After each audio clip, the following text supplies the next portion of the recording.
it exists and he has lived it.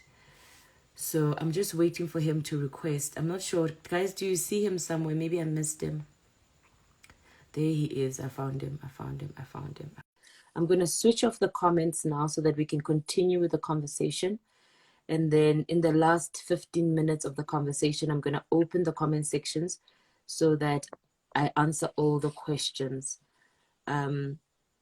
So this is a global problem. It's just not Pretoria based. It's everywhere in the world. And I don't want people just to think that it's only happening in South Africa. It's happening everywhere. As you can hear, he had to travel to Nigeria to perform these rituals and to get indoctrinated and to get initiated so that he understands what he needs to do. Welcome back, Pastor. Thank you so much. I am sorry. It was the network that cut. No problem. So my question is, because I couldn't hear you properly in the last conversation, my question is, was there a time where you were requested by these spirits or these cult leaders to have sexual interactions with young people, young or old people of any race, to feed this demon that you were already initiated into? Was there a time that happened? In my instant, am I clear enough? I can hear volume you. Okay? Yes, your volume is fine. Okay, thank you. In my instant, there was no obligation for me to have any sexual relationship in a sense of sacrifice. As I've indicated, that the route that I took, it was more of animal sacrifices. I did not take a route where I chose to do my body as a sacrifice. So there was no obligation or any command for me to use my body as an instrument of sexual sacrifices to innocent people or young people. But with your associates, so the people that you looked up to who initiated you, so the other pastors that got you into this, did you perhaps know any of them who were using this specific ritual to maintain their power, especially in South Africa, the ones that you were dealing with, that you were part of in terms of a brotherhood clique? Were they ones that were using this that you know of? Remember, these decisions that you take, they are more of personal and private. But looking into the lifestyle, looking into the lifestyle of those associates during that time, I will say that most of them, they choose that kind of a lifestyle or a sacrifice, because they did not only have multiple relationships, but you will hear often cases of rape, molestation, and other cases. But now, if they did that, did they have specific places where they would do it, or they would do it at home or in the church building or in hotels? So you just need the actual person, right? You don't need a specific place to do it. You just need this body of this human being. In my book, The Church Mafia, I wrote of an incident that happened where this associate of mine came back from a crusade hosted by one man of God who wanted the preacher to come and revive the church. And guess what happened? He ended up sleeping with the pastor's wife. Because once you have that kind of a ritual where it's a demonic ritual, wherever you go, whether you meet people who have got high moral standard, because of the demonic influence that you have housed in your body, you are able to get any person that you want. So a lot of time I will hear cases following this person. Wherever he goes for crusade, I mean, he will even sleep with the wife of the host. You can just imagine how worse was that. I mean, he will even sleep with any woman in that particular church. So they just do it wherever, however. They don't have a specific place where they do. And most of the target are the worshippers. In my second book, initiated by my spiritual father, I show in a fictional novel, I saw how these occult leaders, they groom these young ladies, they give them high standard to live where they are not able to have boyfriends, and they stay in the church compound, and every night the cult leader will just interchange them. This night he will sleep with this one, the other night he will sleep with that other one, and in one instant he will even sleep with all 5 of them in one room. So this is how far this thing is going. They are young ladies who are sexual sacrifices for these cults. And in exchange of money, in exchange of high position in the church, in exchange of cars, in exchange of the good life these young ladies are looking for. So they give you the good life, and they use them for sexual sacrifices. Okay. So let's go back to the actual practices in the church. So you're growing in popularity in that community, and things are going well for you. I hear you were not supposed to be part of the worshiping process when the church started. For an example, on a Sunday or Saturday when the church when the church time comes, right? And Yes. people start singing gospel songs and they start worshiping just before you deliver your message of the day. What was that about? Why were you not supposed to be part of the worshiping process? All right.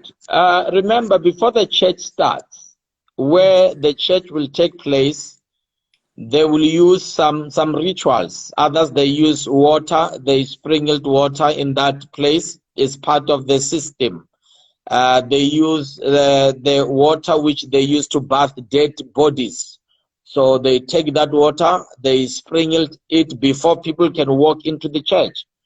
Others, they use oils, and they just put oils around the chest. They rub, they clean. So they actually prepare the place, the hall, the seats, the chairs, for a point of contact for these particular demons. Now, when members moved and walked into the church, sitting down there, it gives them an allowance for these demons to have access to these people as they worship, as they do everything, thinking that you are worshiping God, but not being aware that the environment where you are is an occult altar.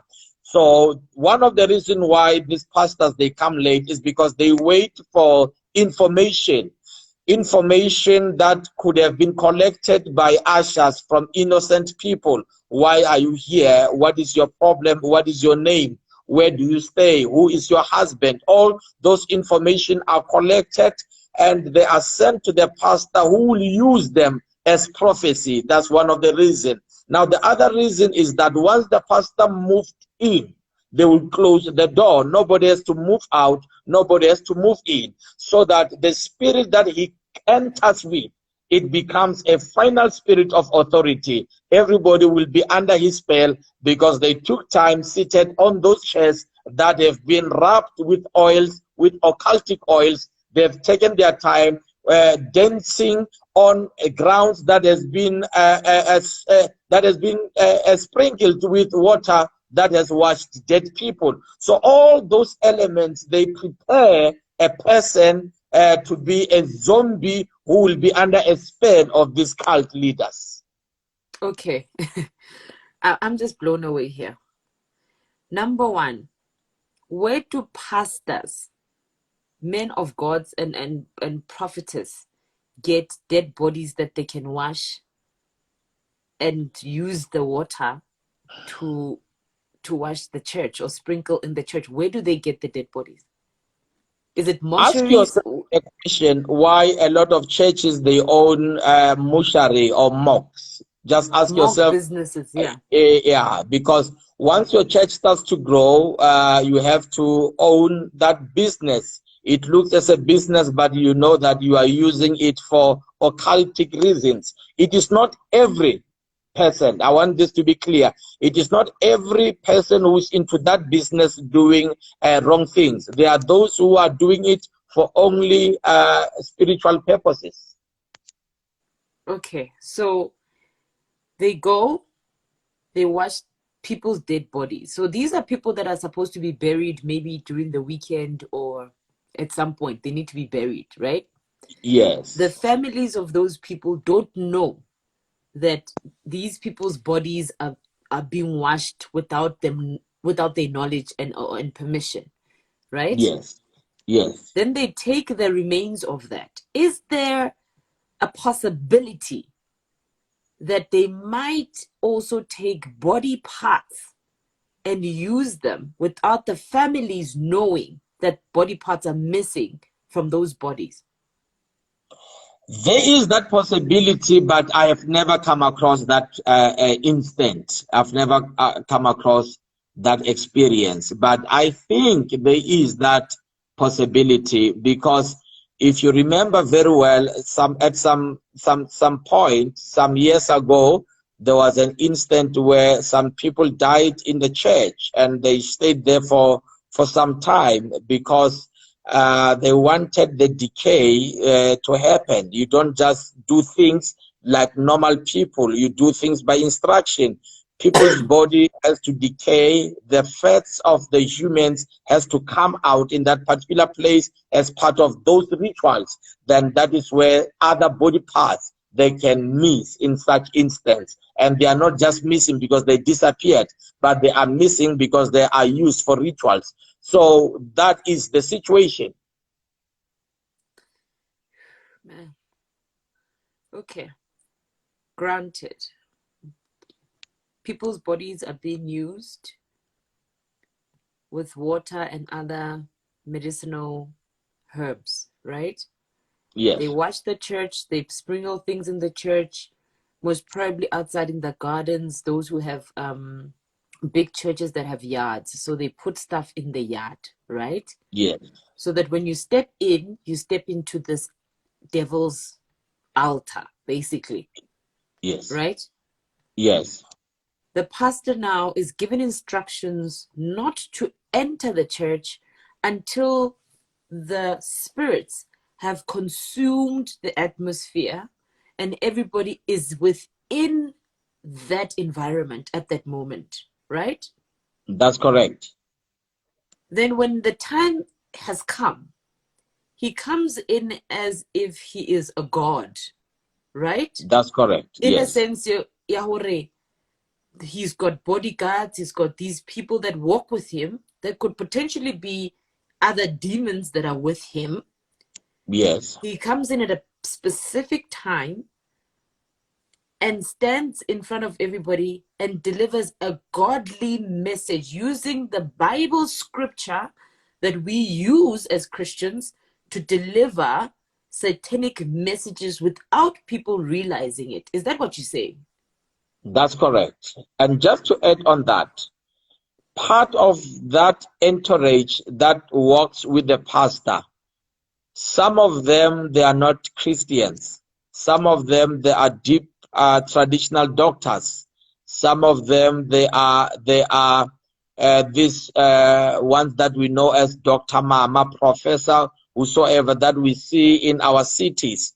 So those are some of the entourage that surrounds this man with intention to protect him. That is why he can tell you that I am untouchable. It is not because of he is born powerful. It is because of the close associate that is moving with him. He has got traditional doctors, personal traditional doctor that moves with him. So,